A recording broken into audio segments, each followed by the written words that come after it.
You've spent your whole life being nice, swallowing your anger, smiling when your heart was breaking, saying yes when every cell in your body whispered no.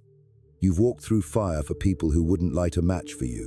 You've apologized for feeling too much, for asking for too much, for simply existing with needs, and now you're exhausted. There's a quiet kind of heartbreak that doesn't come from betrayal or loss, but from betraying yourself over and over in the name of keeping the peace.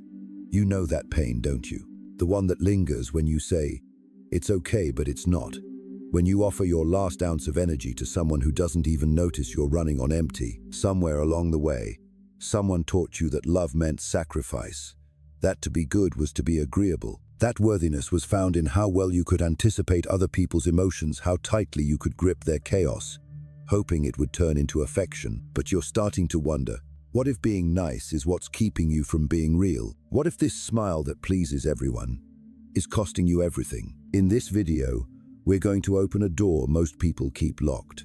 We're going to step into the quiet rebellion of reclaiming your truth. This is for the givers who've forgotten how to receive, the caretakers who were never taught how to be cared for, the peacemakers who are starting to feel like they're at war with themselves. This is not a lecture. It's not a list of how-to tips. It's a mirror, a whisper, a wound speaking to another wound. And if you've ever found yourself feeling guilty for being angry, ashamed for setting boundaries, or empty from trying to be what everyone else needed, stay here. This is for you. If you haven't already, take a moment to breathe. Really breathe. Let this be a space where your mask can slip, where your truth can rise. And if something here touches you, speaks to you, or reminds you of someone else who needs to hear it too, consider subscribing, liking, or sharing this with them. Not for me, but for you. For the version of you that's been waiting to be seen. Now, let's begin. They say that if you're kind, the world will be kind to you in return. But what they don't tell you is what happens when your kindness becomes currency, when it turns into a transaction, when the smile on your face starts to ache because it's no longer real, just another mask you wear to be accepted. You remember the first time you felt it, don't you? Not just the pain, but the confusion. That blurry moment when someone crossed a line and instead of speaking up, you said nothing. You told yourself it wasn't a big deal, that they didn't mean it. That silence was safer than conflict. Maybe it was your parents. Maybe it was a teacher, a partner, a friend. Whoever it was, they taught you this, that your emotions were too much, your needs too loud, your truth too inconvenient, and so you became what was convenient, palatable, predictable, nice, not real, but nice. You said yes when you were dying to say no. You forgave people who never asked for forgiveness. You became the one who checked in, held space, gave second chances even when it cost you pieces of yourself. And slowly, quietly, your soul began to bleed through the cracks. The resentment built. You started to feel angry, but you didn't know why. You didn't want to be around certain people anymore but couldn't explain it. You began withdrawing, feeling distant, cold, and then punishing yourself for it. Because being nice became your identity, and anything that threatened it, like honesty, like anger, like self-protection, felt like betrayal. But here's the truth, the one you've maybe never heard before. Nice isn't the same as kind. Kindness is rooted in truth. Kindness is clean. Kindness doesn't require your silence. It doesn't ask you to shrink. It doesn't cost your dignity. But niceness? Niceness is often fear wearing a smile. Niceness is the child inside you, still begging to be safe, still hoping that if you're good enough, quiet enough, agreeable enough, someone will finally choose you. But people don't love you for your masks. They love you for what they see underneath them. And if they don't, they were never loving you to begin with. There is a moment, subtle but life-changing, when the soul whispers, "I'm done. Done being drained. Done being invisible. Done abandoning yourself in the name of being lovable." If you're hearing that whisper now, know this. It's not selfishness. It's self-respect trying to rise. You're not broken because you're tired of pleasing people. You're healing. You're not cold because you want space. You're reclaiming your warmth. You're not too much because your feelings spill out of you. You've just spent too long holding them in. There will be people who don't like the new you, the one with boundaries, the one who speaks up, the one who walks away when it hurts too much to stay. And that's okay. Let them be uncomfortable. Let them leave if they must, because your job was never to carry their comfort.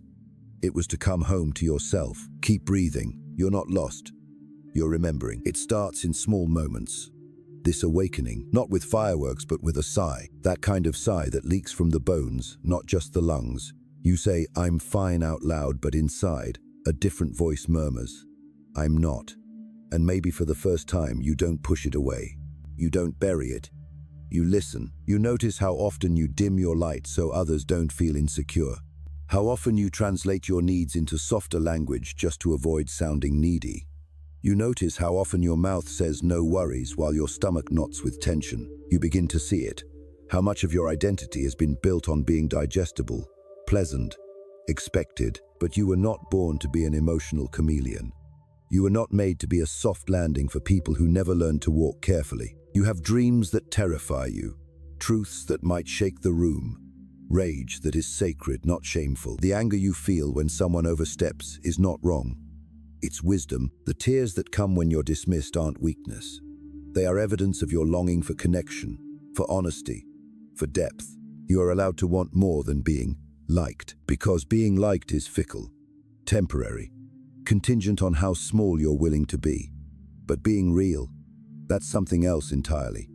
Real doesn't always look pretty, but it feels like freedom. Let's talk about the guilt, because how it shows up when you try to change. The moment you cancel plans because you're tired, and your mind screams, you're letting them down. The moment you speak your truth and someone frowns, and your heart sinks, thinking, maybe I said too much. The moment you choose yourself, and it feels like betrayal. That's the residue of old conditioning. You were trained to serve others before you served yourself, praised for being selfless, rewarded for being agreeable, loved conditionally. And now, every step toward your own truth feels like rebellion. But rebellion is how revolutions begin. You're not here to fit into someone else's idea of goodness. You're here to be whole, even if that wholeness makes people uncomfortable, even if it means disappointing people who only loved you when you were easy to manage. Let them misunderstand you. Let them call you selfish, dramatic, intense. You don't owe them the softer version of your truth, because the people who are meant to walk with you won't flinch when you show up fully. They won't need you to cushion every sentence. They won't punish you for having boundaries. They'll respect them. They'll breathe easier around your honesty, not suffocate from it. So if your heart is heavy right now from carrying expectations that were never yours, put them down. If your voice trembles when you speak the truth, speak it anyway. If your hands shake as you choose yourself, keep choosing. This is not the end of your niceness. It's the beginning of your realness. And that is where everything changes. There's a moment in every life when the mirror stops lying. You look at your reflection and see someone you don't recognize, not because you've changed, but because you've finally stopped pretending. And the person staring back isn't just tired, they're grieving all the versions of themselves they had to kill off to make other people comfortable. Grieving the child who was punished for crying too loudly, the teen who learned that silence was safer than honesty, the adult who mastered the art of self-erasure in the name of harmony. This grief isn't loud. It doesn't come with sobs or screams. It's quiet, still. Like walking through the ashes of a home you didn't realize was burning until it was already gone. And in that stillness, a truth rises that you've tried so hard to deny. Being nice never protected you. It just made it easier for people to overlook you, to use you, to project their darkness onto you while you stood there smiling, holding their pain like it was your own. Because somewhere along the way, you believed that if you were soft enough, sweet enough, useful enough, they'd finally see you. But they didn't. Not because you weren't enough, because they were never looking beyond the version of you they could control. And so you stayed. In friendships where you felt invisible. In jobs where your worth was measured in compliance. In relationships where love felt like a reward for staying small. Until now. Because now, you're starting to feel it. That quiet, steady drumbeat inside your chest that whispers, no more. No more abandoning your needs so someone else doesn't have to feel discomfort. No more over-explaining your feelings just to make them easier to swallow. No more giving your best to people who treat you like an afterthought. You are not a fixer. You are not a sponge. You are not a shadow on someone else's stage. You are a soul with edges and fire and depth. And even if the world told you otherwise, your truth is not too much. Your anger is not a flaw. Your desires are not a burden. They are the evidence that you are alive, that your heart still beats for something greater than survival. So cry. If the tears come, let them wash away the masks you wore for so long. And when the ache rises, the ache of being misunderstood, of being called cold or difficult or changed, hold it. Gently, lovingly. That ache is your soul stretching, reclaiming space it was forced to give up. You're not becoming someone new. You're becoming you, unfiltered, unedited, and finally, unapologetic. And the people who can meet you there, they will feel like home. There's a silence that comes after the storm, not the kind that feels like absence, but the kind that feels like peace. You've spent your life caught in the noise, other people's expectations, their moods, their needs, their judgments. You became so attuned to their chaos that your own voice felt like a disruption. So you quieted it, pushed it down, smiled through it. But now, there's space, stillness. And in that space, your own voice starts to return. At first, it's timid, a whisper. I don't like that. Then it grows louder. That's not okay with me. And soon, it becomes steady. I deserve better than this. There's something holy about the first time you say no without guilt. Or when you say yes, and it's only to yourself. Not because you're trying to hurt anyone, but because, for once, you're choosing to hear yourself above the noise. To listen to that inner compass that was buried under years of people-pleasing. You begin to notice what drains you. The way you leave certain conversations feeling smaller. The heaviness in your chest after time spent with people who only talk about themselves. The coldness you feel when someone you love offers you silence in the moments you need warmth. And you begin to realize protecting your peace isn't selfish. It's sacred. Because you've given so much of yourself away in the name of connection, only to find yourself lonelier than ever. You thought if you kept showing up, they would finally see you. If you kept giving, they would finally give back. But relationships built on your silence are not relationships, they're performances. And you're not here to perform anymore. You're here to feel, to express, to be. Yes, some people will fall away, not because you're unkind, but because you're no longer convenient. They were used to your compliance, your automatic yes, your always available heart. And when that changes, when you begin to choose yourself, they may flinch, they may push back, they may call you distant, cold, arrogant. Let them define you through the lens of their discomfort. Let them walk away, because the people who are meant for you won't need you to bleed for their comfort. They'll welcome your fire, they'll make room for your truth. They'll say, thank you for showing me who you are. And you'll feel it not in your head, but in your body. That soft exhale, that deep sense of home. There's a strange kind of grief that comes with healing. Not because you're broken, but because you start to realize just how many moments you missed trying to be someone else. You see it now in the birthday where you planned everything, and no one asked what you wanted. In the late-night phone calls where you listened for hours, but no one ever asked, how are you? In the countless days where your smile was a lie stitched together by habit. You don't just mourn the wounds. You mourn the versions of you who thought those wounds were love. But there's beauty in this grief too. It means you're waking up. You're starting to remember that love without respect is not love. That connection without truth is not safety. That niceness without authenticity is not kindness. It's survival. And you've survived long enough. Now it's time to live. It begins when you start saying no to things that don't feel like a full-body yes. When you stop apologizing for needing space. When you stop softening your tone to make someone else feel okay about disrespecting you. It begins when you say the thing you were always afraid would make them leave. And maybe they do, but maybe they don't. Maybe someone finally hears you, really hears you. And instead of retreating, they stay. They lean in, they say, thank you for telling me the truth. That's how you know the difference between those who loved your silence and those who can hold your sound. You stop needing everyone to like you. You stop measuring your worth by how well you can please, or soothe, or save. You stop trying to earn a place in someone's heart by abandoning your own, because now you see the cost. How many times did you ignore the ache in your gut just to keep someone comfortable? How many times did you betray yourself in the name of loyalty? That wasn't love. That was fear. And fear has no place in the way you love yourself now. So when the guilt comes, let it come. Sit with it. Let it pass through you.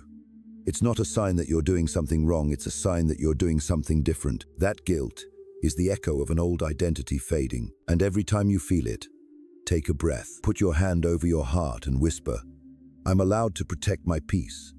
I'm allowed to choose me, not because you're cruel, but because you finally remembered. You were never meant to disappear just to be loved. You were meant to belong fully, freely, fiercely. It's strange, isn't it, how people say they love you, but only if you stay small, only if you don't speak too loudly, only if you don't question the dynamic, only if you remain soft and pliable and easy to mold.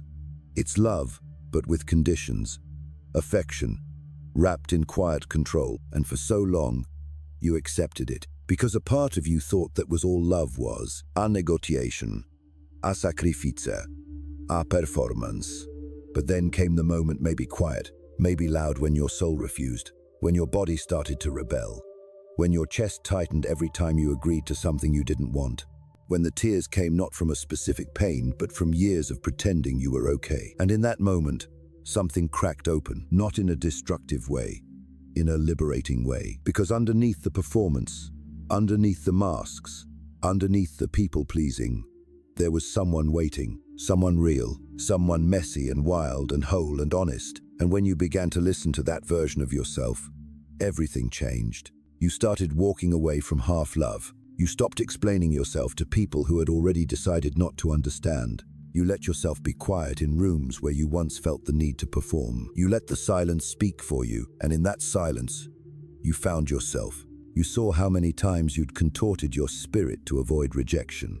How often you gave, not because you wanted to, but because you felt obligated. You looked at your past and realized you weren't weak. You were surviving. You were trying to keep love. But love that asks you to disappear is not love. It's fear, dressed in dependency. And you don't need to be afraid anymore. You don't need to explain why you're changing. You don't need to convince anyone that your boundaries are valid. You don't need permission to evolve. The people who are meant to walk with you will recognize you as you rise. They won't shame you for your truth. They'll honor it. They'll hold space for the you that no longer settles. The you that says no without apology. The you that can sit in your own presence and feel peace, not panic. So keep going, even when it's lonely, even when the guilt knocks, even when you doubt if it's worth it. Because one day, you'll wake up and the ache will be gone, and in its place, a quiet, unwavering sense of self, not built on being nice, but on being real. There is a softness that returns when you stop betraying yourself, a gentleness not born of fear or politeness, but of rootedness. You no longer have to prove you're good. You no longer spend your days trying to be palatable, digestible, convenient. You're just you, and that somehow is more than enough. You don't flinch when someone disagrees with you anymore. You don't panic when a text goes unanswered. You don't feel the same urgency to fix other people's emotions or chase love that's running away from you, because now you know what runs isn't yours to hold. What resists isn't yours to carry. What fades was never meant to last. There is such power in staying with yourself, in choosing you, even when it's uncomfortable, in refusing to abandon yourself just to soothe someone else's ego. You used to think love meant sacrificing your truth. Now you see it means honoring it. That doesn't mean you stop being kind, or compassionate, or giving. It means you no longer give from a place of depletion. It means your kindness now includes you. There will be people who won't understand this shift. They'll say, you've changed.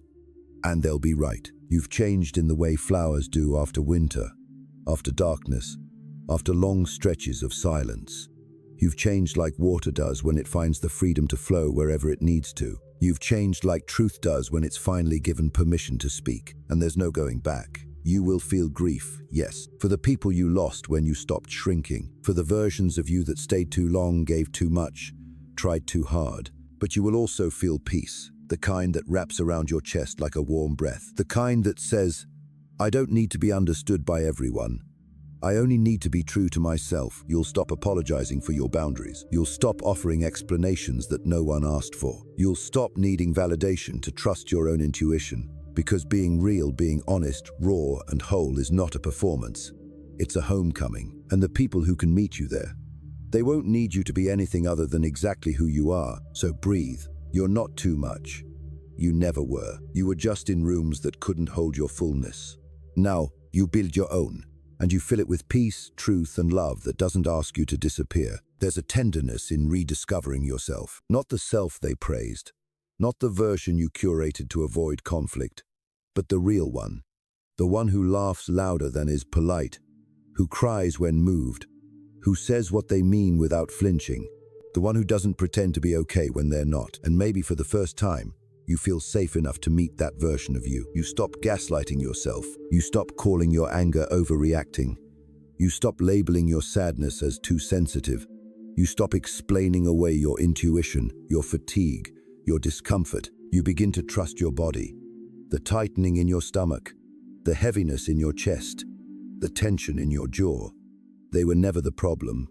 They were the truth. They were the places where your soul whispered, "Something is not right." You used to silence that voice because listening meant change, and change meant risk, loss, disapproval. But now, you see the cost of not listening, and you're not willing to pay it anymore. So you speak, not loudly, not with venom, but with clarity. You say no, and let it hang in the air, uncluttered by apologies. You ask for space, and let the silence speak for itself. You walk away from people who only love the you that bends. And in that space, you begin to bloom. You learn how to sit with discomfort without rushing to fix it. You learn that sometimes the kindest thing you can do is walk away. You learn that guilt is not a compass, that peace doesn't always come with applause, that love, real love, feels like ease, not tension. And when you look back, you'll see it wasn't sudden. This becoming, it was the slow unraveling of all the stories that told you who you should be, and the quiet rise of who you've always been beneath them. You are not bitter. You are not angry. You are not hard. You are clear. You are soft in a way that honors your own skin. You are fierce in a way that protects your heart. You are loving in a way that doesn't require self-abandonment. And no, not everyone will understand this version of you, but the ones who do, they will feel like safety, like freedom, like home. You won't even notice the moment it shifts. It'll come quietly on a day like any other. You'll be walking, driving, folding laundry, and suddenly, it hits you.